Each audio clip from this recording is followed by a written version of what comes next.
जय हिंद दोस्तों आज हम पर्यावरण के प्रश्नों पर तो चर्चा करेंगे, साथ ही साथ उसकी विशेष व्याख्या कि उससे संबंधित एक प्रश्न लिया तो उससे संबंधित क्या क्या प्रश्न आपके पेपर में पूछे जाते हैं, तो वो सब कुछ आज हम यहाँ पर लेने वाले हैं। तो आपको दोस्तों इस वीडियो को व्यवस्थित ढंग से देख करके तुरंत याद करते जाना है, समझते जाना है। इसके पहले भी ऐसे हम व्याख्या वाले वीडियो लाए हैं, आपने ना देखे हो तो प्लेलिस्ट में जाके जरूर देखें। तो अगला वीडियो आप तक पहुँचे उसके लिए आप तुरंत चैनल को सब्सक्राइब कर लें, तुरंत सब्सक्राइब पर क्लिक कर दें यदि आप हमारे चैनल पर नए हों तो। देखें, हाइड्रोपोनिक्स किससे संबंधित है, पहला प्रश्न है। कमेंट बॉक्स खोल लें, लाइव देख रहे हो तो लाइव चैट में आ जाएं और फटाक से उत्तर देना है। मैं कम समय दूंगा, कम समय में ज़्यादा प्रश्न पढ़ने हैं। तो वह है पौधों की बहुत सी संस्कृति से संबंधित है। क्या? हाइड्रोपोनिक्स। तो इस प्रकार से आप थोड़ी सी व्याख्या इसकी जितनी जरूरी है कि हाइड्रोपोनिक्स पौधों की प्रजातियों से संबंधित है। तो संस्कृति लिखा हो या प्रजाति, आपको क्या लगाना है, यही उत्तर लगाना है। अगला है कि जवाई के जंगल किस प्रदेश में है। जवाई के जंगल किस प्रदेश में है? 4 प्रदेश यहाँ पर आपको दिए गए हैं। फटाक से कमेंट कर दीजिए और बता दीजिए कि किस प्रदेश में है। दोस्तों वीडियो को लाइक जरूर किया कीजिए, जितने भी लोग देख रहे हैं तुरंत कर दें। तो जवाई के जंगल है राजस्थान में। कहाँ पर है, किस प्रदेश में? राजस्थान में। और वीडियो को सब्सक्राइब करके आप हमसे जुड़ गए हैं, बेल आइकन दबा करके ऑल नोटिफिकेशन ऑन कर ले। नहीं तो कई मित्रों की शिकायत रहती सर नोटिफिकेशन नहीं आ पा रहा है। वैसे मैंने अपने टेलीग्राम चैनल की लिंक डिस्क्रिप्शन में दी है, आप उससे जुड़ जाएंगे तो लाइव क्लास के पहले मैं वहाँ पर लिंक भेज देता हूँ। जवाई के जंगल राजस्थान में है, जो पाली जिले में है। ठीक है ना, ये भी पूछ सकता किस जिले में है। और महत्वपूर्ण आगे है कि इन्हें कंजर्वेशन रिजर्व स्टेटस मिला हुआ है। ठीक है ना, जवाई जंगलों को। आगे है, निम्नलिखित में क्या जलवायु परिवर्तन पर एक्शन प्लान का हिस्सा नहीं है।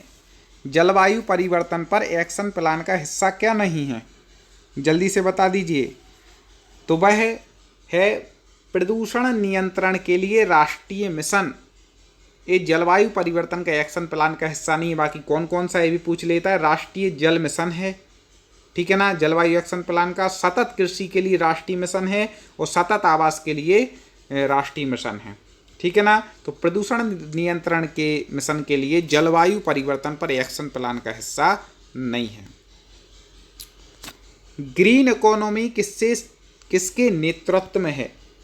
ग्रीन इकोनॉमी किसके नेतृत्व में है, कई बार ये प्रश्न पूछा गया है। तो आपको बता दें कि ग्रीन इकोनॉमी जो जिनके नेतृत्व में है वह है यूनाइटेड नेशंस एनवायरनमेंट प्रोग्राम। ठीक है, यूनाइटेड नेशंस एनवायरनमेंट प्रोग्राम। यदि मान लो इसका फुल फॉर्म नहीं लिखा होगा तो क्या लिखा होगा, यूएनईपी। ठीक है ना, क्या लिखा होगा, यूएनईपी। तो ग्रीन इकोनॉमी यूनाइटेड नेशन कहाँ पर है, यूएनईपी में है। कई लोग सोच रहे हैं सर इसकी पीडीएफ मिल जाएगी क्या पढ़ने के लिए। आप हमारे टॉप 50 स्टडी ऐप को डाउनलोड कर लीजिए दोस्तों, जिसकी लिंक मैंने डिस्क्रिप्शन में दी है। टेलीग्राम चैनल से जुड़ जाइए, वहाँ पर भी आपको हमारे इसकी लिंक मिल जाएगी। तो वहाँ से आप डाउनलोड कर लीजिए और वहाँ पर जो पर्यावरण की फ्री पीडीएफ है वहाँ से जा करके आप देख सकते हैं। बहुत सी पीडीएफ अपलोड कर दी हैं, बहुत सी मैं अपलोड कर दूंगा जैसे समय मिलेगा। पर्यावरण अधिनियम 1986 के अंतर्गत कार्य करते हुए भारत सरकार ने किस प्रदेश में सर्वाधिक पर्यावरण संवेदनशील जगहों की खोज की। किस प्रदेश में की थी पर्यावरण अधिनियम 1986 के अंतर्गत कार्य करते हुए। तो भाई की थी सबसे ज़्यादा इन्हीं 2 में से उत्तर है। हाँ बिल्कुल सही, महाराष्ट्र। ठीक है ना। देखें, भारत में सबसे ज़्यादा पर्यावरण संवेदनशील जगह कौन है, महाराष्ट्र में है, याद रखना। विक्रमशिला गंगा डॉल्फिन अभ्यारण्य किस प्रदेश में है। वेरी आईएमपी, कई बार पूछा गया और लोग गलती करके आ जाते हैं, बनता नहीं है। तो याद रखना कि विक्रमशिला गंगा डॉल्फिन अभ्यारण्य बिहार में है। किस जगह है, बिहार में है। विक्रमशिला गंगा डॉल्फिन अभ्यारण्य बिहार में है, जो गंगा की डॉल्फिन की सुरक्षा के लिए बनाया गया। ये भी पूछ सकते हैं कि विक्रमशिला गंगा डॉल्फिन किस लिए बनाया गया है। तो बनाया गया गंगा की डॉल्फिन की जो है ना मछली, उनकी सुरक्षा के लिए। गंगा की डॉल्फिन भारत का राष्ट्रीय जलीय जीव भी है। Very IMP. ये हो गया कि गंगा की डॉल्फिन ही क्या है, भारत का राष्ट्रीय जलीय जीव है। उसकी रक्षा के लिए विक्रमशिला डॉल्फिन अभ्यारण्य बनवाया गया जो बिहार में है। ठीक है ना। इस प्रकार से निम्नलिखित प्रोटोकॉल में से कौन सा एक्सेस और बेनिफिट शेयरिंग ABS तंत्र से संबंधित है। कौन सा प्रोटोकॉल है भाई, जल्दी बता दीजिए। एक्सेस और बेनिफिट शेयरिंग से संबंधित प्रोटोकॉल तो वह है, हाँ इसके बारे में आपने पढ़ा होगा बहुत अच्छे तरीके से, वह है नागोया प्रोटोकॉल। दोस्तों बहुत सारे पर्यावरण के वीडियो हमारे चैनल पर अपलोड हो चुके हैं, क्लास भी अपलोड हो चुकी हैं और प्रश्न भी अपलोड हो चुके हैं, प्ले लिस्ट में जाकर के जरूर देखिएगा। नागोया प्रोटोकॉल एक्सेस और बेनिफिट शेयरिंग ABS तंत्र से संबंधित है और इसका हस्ताक्षर यदि पूछ ले आपसे तो 29 अक्टूबर 2010 को हस्ताक्षरित हुआ। ठीक है ना, नागोया प्रोटोकॉल। किस शहर को टाइगर गेटवे ऑफ इंडिया कहा जाता है, बहुत महत्वपूर्ण है, सरल है, आपने पढ़ा होगा इसके बारे में तो यदि पर्यावरण पढ़ रहे हैं तो टाइगर गेटवे ऑफ इंडिया किस शहर को कहा जाता है, जल्दी बता दें। हाँ, तो वह महाराष्ट्र का वह शहर है, वह कौन सा है, नागपुर को टाइगर गेटवे ऑफ इंडिया कहा जाता है। आगे है निम्नलिखित पर ध्यान दीजिए, ऐसे प्रश्न भी आते हैं, देखें। अंतर्राष्ट्रीय जैव विविधता, ठीक है, अंतर्राष्ट्रीय चावल अनुसंधान केंद्र और अंतर्राष्ट्रीय मक्का और गेहूं सुधार केंद्र ये क्रमशः किस देश में हैं। क्रम आपको बताने, क्रम यहाँ पर दिए हुए हैं, इनके देश बताना है। तो आपको बता दें कि पहले तो देख लो आप, अंतर्राष्ट्रीय जैव विविधता कहाँ पर है, इनके देश बताने हैं, ठीक है ना। तो वह हो जाएगी अंतर्राष्ट्रीय जैव विविधता का कार्यालय, आपको केंद्र बताना है, कार्यालय कहाँ पर है, इटली में। इसके बाद अंतर्राष्ट्रीय चावल अनुसंधान का कार्यालय कहाँ है, तो वह फिलीपींस में, ठीक है ना, फिलीपींस में। और अंतर्राष्ट्रीय मक्का और गेहूं सुधार केंद्र है मैक्सिको में। तो तीनों किस में लिखे हैं, हाँ इसमें लिखे ए में, इटली, फिलीपींस और मैक्सिको, एक क्रम से यहाँ पर हो जाएगा, ए आंसर हो जाएगा। जैव विविधता का अंतर्राष्ट्रीय कार्यालय कहाँ पर है, जैव विविधता का अंतर्राष्ट्रीय कार्यालय पूछ रहे हैं, ठीक है ना, जल्दी बता दीजिए। इन्हीं दो में से उत्तर है, चलो लगाओ तुक्का ना पड़ा हो तो, दो में से एक सही बताना है। अब तो कम से कम किस्मत होगी आपकी, जल्दी से कमेंट में उत्तर दे दें। तो आपको बता दें जैव विविधता का अंतर्राष्ट्रीय जो कार्यालय है वह है रोम में, बी उत्तर ठीक हो जाएगा, रोम में है, ठीक है दोस्तों। अभी तक हम सीधे सीधे प्रश्न लाते थे, अब कुछ व्याख्या वाले लाने का प्रयास किया है। कमेंट में जरूर बताना कि ऐसे व्याख्या वाले आपको चाहिए या सीधे सीधे लाएं, कैसे में आपको अच्छा लग रहा है पढ़ने में, वैसे प्रश्न आगे आएंगे। निम्नलिखित पर ध्यान दीजिए। अब देखें, बहुत ये भी महत्वपूर्ण प्रश्न है। साले गैस, कोयला का तल मीथेन, सख्त बलुआ पत्थर और मेथेन हाइड्राइड, ठीक है, हाइड्रेटस, इनमें से प्राकृतिक गैस के अपरंपरागत स्रोत कौन से हैं। प्राकृतिक गैस के अपरंपरागत स्रोत इन चार में से कौन कौन से हैं, जल्दी बता दीजिए। इसका उत्तर आपको बता दें कि साले गैस तो है ही प्राकृतिक गैस का अपरंपरागत स्रोत है, कोयला तल मीथेन भी है, सख्त बलुआ पत्थर भी है और मेथेन हाइड्रेटस भी है। तो ये सभी उसका उत्तर ठीक हो जाएगा। याद रखना इन चारों को, ये क्या है, तो ये हैं प्राकृतिक गैस के अपरंपरागत स्रोत हैं। हाँ, साइटस किस वैश्विक मुद्दे से संबंधित है, जल्दी बता दें किस मुद्दे से संबंधित है। अपन बात किसकी कर रहे हैं, देखो बात यहाँ पर चल रही है किसकी, पर्यावरण की। तो प्रश्न भी जो पूछा गया उसमें अपन को उत्तर क्या लगाना है, किससे संबंधित हैं, तो वह है पर्यावरण संरक्षण से संबंधित हैं मुद्दे साइटस के। और ये क्या है, साइटस पर्यावरण संरक्षण के संबंधित वैश्विक समझौता है, याद रखना। क्लार्क बी बेवन पुरस्कार किससे संबंधित है, क्लार्क बी बेवन पुरस्कार, तो क्लार्क बी बेवन जो पुरस्कार है वह किससे संबंधित है, तो वह वन्य जीव सुरक्षा से संबंध है, कि वन्य जीवों की सुरक्षा जो करता है उसको यह पुरस्कार दिया जाता है। तो क्लार्क बी बेवन पुरस्कार वन्य जीव सुरक्षा से संबंधित है, यह वन्य जीव सुरक्षा के लिए कार्य करने वाले व्यक्ति को दिया जाता है, जो वन्य जीव सुरक्षा के लिए कार्य करता है उसको। अगला है गृह मानक किससे संबंधित। दोस्तों इसी टाइप के प्रश्न आपको पेपर में दिखेंगे, एक एक प्रश्न बहुत उपयोगी है, ठीक है ना। इसलिए इसकी PDF के लिए तो आपको हमारे ऐप को डाउनलोड कर लेना, जिसकी लिंक मैंने डिस्क्रिप्शन में दी है, वीडियो को पहले पूरा देख लें। तो गृह मानक किससे संबंधित है, तो यह किससे संबंधित है, गृह मानक तो यह क्या है, पर्यावरण मानक है, ठीक है ना, हाँ, तो गृह मानक पर्यावरण मानक से संबंधित है, याद रखना। राष्ट्रीय वन्यजीव बोर्ड का चेयरमैन है, कौन है राष्ट्रीय वन्यजीव बोर्ड के चेयरमैन, किस पद पर स्थित व्यक्ति होता है? तो आपको बता दें कि राष्ट्रीय वन्यजीव जो बोर्ड के चेयरमैन होते हैं वह होते हैं प्रधानमंत्री हैं। कौन है? प्रधानमंत्री। परम्बिकुलम वन्यजीव अभ्यारण्य किस प्रदेश में है? महत्वपूर्ण है। परम्बिकुलम वन्यजीव अभ्यारण्य का प्रदेश आपको बताना है। तो परम्बिकुलम नाम से ही आप ऐसे देख लें कि ये किस टाइप का नाम लग रहा है, केरल तरफ का नाम लग रहा है, तो केरल में है परम्बिकुलम। परम्बिकुलम वन्यजीव अभ्यारण्य केरल के पालक्कड़ जिले में है, जो 89 वर्ग किलोमीटर में फैला है। ठीक है ना, 1,90। इनमें से कौन सी संधि या प्रोटोकॉल अंटार्कटिका में खनन पर रोक लगाता है? कई बार पूछा गया है कि अंटार्कटिका में जो खनन हुआ उस पर रोक लगाते हैं, कौन सी संधि या प्रोटोकॉल जो बहुत महत्वपूर्ण है? तो आपको बता दें यह कौन सा है, तो यह है अंटार्कटिका एनवायरमेंट। ठीक है, एनवायरमेंट प्रोटोकॉल। यह क्या करता है कि अंटार्कटिका खनन पर रोक लगाता है।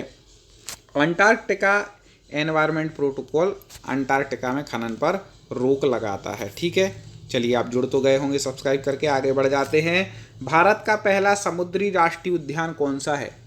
पहला समुद्री राष्ट्रीय उद्यान आपको बताना है भारत का, जल्दी बता दें, बहुत महत्वपूर्ण है। हाँ, बिल्कुल सही पहचान रहे हैं। तो ये है भारत का पहला समुद्री राष्ट्रीय उद्यान, तो है समुद्री राष्ट्रीय उद्यान कच्छ की खाड़ी। ठीक है ना, कच्छ की खाड़ी में स्थित है, उसका नाम भी क्या है? समुद्री राष्ट्रीय उद्यान। तो भारत का पहला और नाम भी उसका वही है। ठीक है, कच्छ की खाड़ी में स्थित समुद्री राष्ट्रीय उद्यान भारत का पहला समुद्री राष्ट्रीय उद्यान। इसकी स्थापना कब हुई? वर्ष पूछ लेता है, 1982 का सन याद रख लेना। भारत के पहले समुद्री राष्ट्रीय उद्यान कच्छ की खाड़ी में मतलब बनाया गया था। फास्ट फूड से निपटने के लिए किस देश में आंदोलन चला? बहुत हानिकारक है फास्ट फूड। ठीक है ना, फास्ट फूड जो है ना अपनी लाइफ को फास्ट कर रहा है और अपन पिछलते जा रहे हैं। फास्ट फूड हमें आगे नहीं बढ़ा रहा है, पिछला रहा है, हमारे शरीर को नष्ट कर रहा है, कमज़ोर कर रहा है। इसलिए ना खाओ तो अच्छा है, और खा भी रहे हो तो कम से कम खाना, क्योंकि ये हमारे पाचन के लिए उपयोगी नहीं है। ये विदेश के लोग, थोड़ी सी 1 मिनट में बात बता दे रहे कि विदेश के लोगों का शरीर भी ऐसा, उन्होंने बचपन से खाया है। लेकिन अपन लोगों का जो प्रथा परंपरा संस्कृति है भारत की, वो फास्ट फूड वाली नहीं है। इसलिए कम से कम खाएं तो शरीर के स्वास्थ्य के लिए ठीक रहेगा, नहीं तो आजकल बीमारियां आप देख रहे हैं। तो ये कहाँ का है? ये इटली का है, याद रखना। इटली के बारे में सब जानते हैं। तो फास्ट फूड से निपटने के लिए किस देश में आंदोलन चला? तो इटली में चला। वहाँ इतनी दिक्कतें आने लगी इस कारण से कि उस पर आंदोलन चला। इटली में फास्ट फूड विरोधी आंदोलन चला। फास्ट फूड स्वास्थ्य के लिए हानिकारक होता है, लेकिन जिस चीज़ पे लिखी हो स्वास्थ्य के लिए हानिकारक, व्यक्ति उसको पहले यूज करता है, फिर बाद में कब कोई बीमारी हो जाती तो ज़िंदगी भर। ओजोन परत के क्षरण में क्लोरोफ्लोरोकार्बन का मुख्य स्रोत क्या है? ओजोन परत का जो क्षरण हो रहा है तो किसके कारण हो रहा है? क्लोरोफ्लोरोकार्बन का जो मुख्य स्रोत है, क्लोरोफ्लोरोकार्बन गैस निकलती है जिससे ओजोन परत का क्षरण हो रहा है, तो उसका मुख्य स्रोत क्या है क्लोरोफ्लोरोकार्बन का, जिसको कहते हैं CFC? तो वह है रेफ्रिजरेटर, याद रखना, मुख्य स्रोत है। ठीक है ना। निम्नलिखित पदार्थों में से यदि सबकी समान मात्रा जलाई जाए तो सर्वाधिक कार्बन डाइऑक्साइड का उत्सर्जन कौन सा पदार्थ करेगा? मान लो इन चारों चीज़ों को जलाया जा रहा है तो सबसे ज़्यादा कार्बन डाइऑक्साइड किससे निकलेगी? जल्दी बता दीजिए, बहुत महत्वपूर्ण प्रश्न है। तो आपको बता दें कि इन चारों को यदि जलाते हैं सबसे ज़्यादा कार्बन डाइऑक्साइड निकल आएगी केरोसिन से। ठीक है ना, केरोसिन। ठीक है, तो केरोसिन कार्बन डाइऑक्साइड का बहुत उत्सर्जन करती है। जैव ईंधन का क्या उद्देश्य है? जैव ईंधन का उद्देश्य आपको बताना है।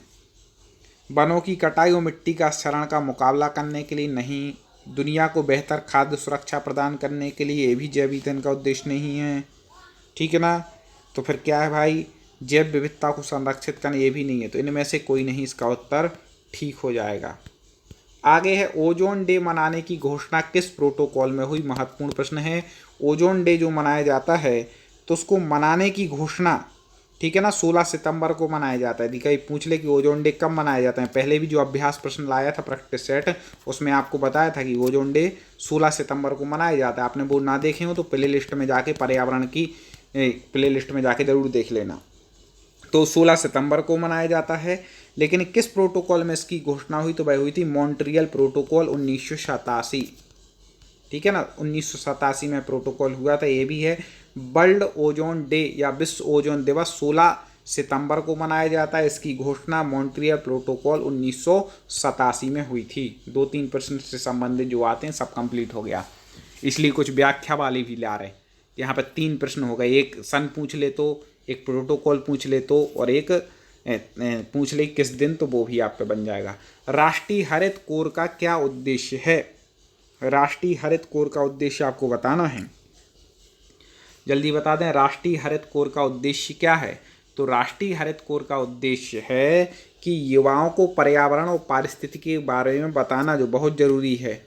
ठीक है ना, पर्यावरण और पारिस्थितिकी के बारे में बताना। अब पर्यावरण बचपन में पढ़ाई जाती, लेकिन अच्छे से पढ़ ली होती तो आज पढ़ने की ज़रूरत क्यों पड़ती?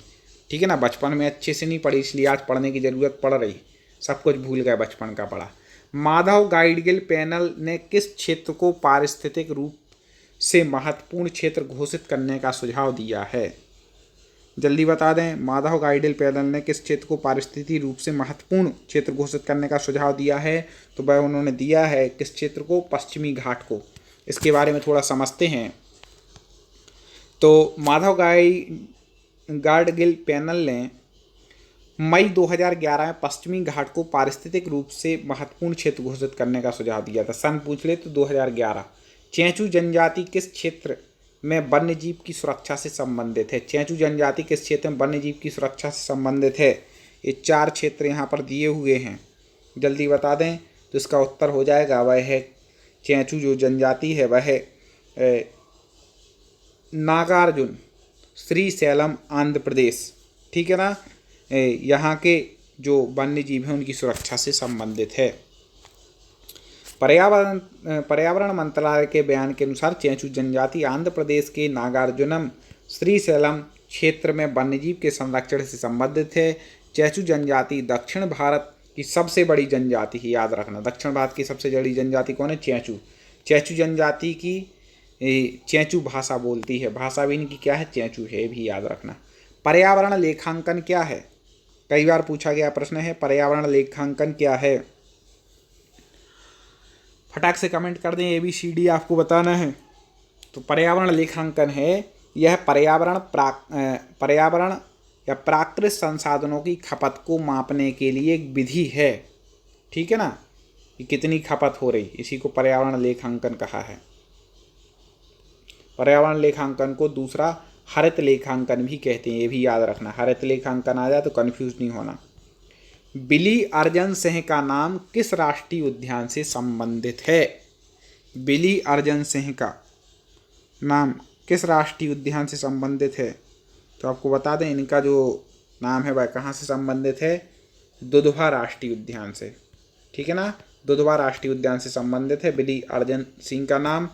और इनके बारे में थोड़ा आपको बता दें कि बिली अर्जन सिंह का जन्म 1917 में हुआ। वो एक पूर्व शिकारी थे, किंतु एक छोटे तेंदुए के शिकार के बाद उनका हृदय परिवर्तन हो गया। उन्हें गलती का एहसास हुआ कि मैंने इस बेचारे छोटे से बच्चे को मार दिया है, कितनी तकलीफ हुई होगी। और उन्होंने दुधवा नेशनल पार्क की स्थापना के लिए अभियान चलाया। फिर उन्होंने वही काम भी किया उसको बचाने के लिए। उन्हें 1976-1996 में WWF ने गोल्ड मेडल दिया। उन्हें 1995 में पद्मश्री दिया गया। उनका निधन 2010 में हुआ। सोचो, एक वो व्यक्ति जो मार रहा था उसका हृदय परिवर्तन हुआ, जो बचाने का काम करने लगा। तो वो कौन थे? अर्जन सिंह। ठीक है, कौन सा राष्ट्रीय उद्यान इन्होंने स्थापना की? तो दुधवा नेशनल पार्क की स्थापना की। राष्ट्रीय हरित प्राधिकरण की मुख्य बेंच कहाँ है? राष्ट्रीय हरित प्राधिकरण की मुख्य बेंच कहाँ पर है? तो आपको इसको याद रखना है विशेष रूप से कि राष्ट्रीय हरित प्राधिकरण की मुख्य बेंच है भोपाल में, मध्य प्रदेश की राजधानी भोपाल में। तो राष्ट्रीय हरित प्राधिकरण की स्थापना राष्ट्रीय हरित प्राधिकरण अधिनियम 2010 ठीक है से हुई। इसका उद्देश्य क्या है? पर्यावरण प्रदूषण को नियंत्रित करना। ये याद रखना, इसका उद्देश्य क्या है? पर्यावरण प्रदूषण को नियंत्रित करना। इसकी स्थापना 5 मई 2010 को हुई। इसका मुख्य कार्यालय कहाँ पर है? भोपाल में। दोस्तों लाइक ना किया हो तो तुरंत क्लिक कर देना और कम से कम अपने 3 ग्रुपों में 3 मित्रों तक इस वीडियो को जरूर शेयर करना। वीडियो के बाद ऐप डाउनलोड करना, ये काम आपको करना है क्योंकि आपके लिए उपयोगी है। और अगला वीडियो मिले उसके लिए आपने सब्सक्राइब, जो हमारे ऑलरेडी सब्सक्राइबर हैं वो देख लें कि आपने बेल आइकन दबा करके ऑल नोटिफिकेशन ऑन ना किया हो तो कर लें, इसलिए आपके पास हो सकता है नोटिफिकेशन ना पहुंच रहा हो। निम्न में से क्या पौष्टिक स्तरों पर हमेशा एक खाद्य श्रृंखला में घट जाती है? निम्न में से क्या पौष्टिक स्तरों पर हमेशा एक खाद्य श्रृंखला में घट जाती है? तो आपको बता दें कि क्या घट जाती है? ऊर्जा। ठीक है ना। देखें, ऊर्जा का पिरामिड हमेशा सीधा रहता है, ये याद रखना। ठीक है। इस प्रकार से आज हमने चर्चा की है, लगभग 30 प्रश्नों पर चर्चा कर ली है। पिछले वीडियो में भी 30 पर की थी और अगले में भी हम 30 पर ऐसे करेंगे। तो ऐसे कुछ व्याख्या सहित भी प्रश्न लाने वाले हैं। कमेंट में आप जरूर बताएं कि व्याख्या वाले प्रश्न आपको कैसे लग रहे हैं, तो वो आगे लाते रहें। वीडियो को लाइक जरूर करके आप बता दें, लाइक जरूर करना है और शेयर भी करना है। जुड़े रहिए, ऐप और डाउनलोड कर लीजिए और टेलीग्राम चैनल से जुड़ जाइए, डिस्क्रिप्शन में लिंक है। जय हिंद।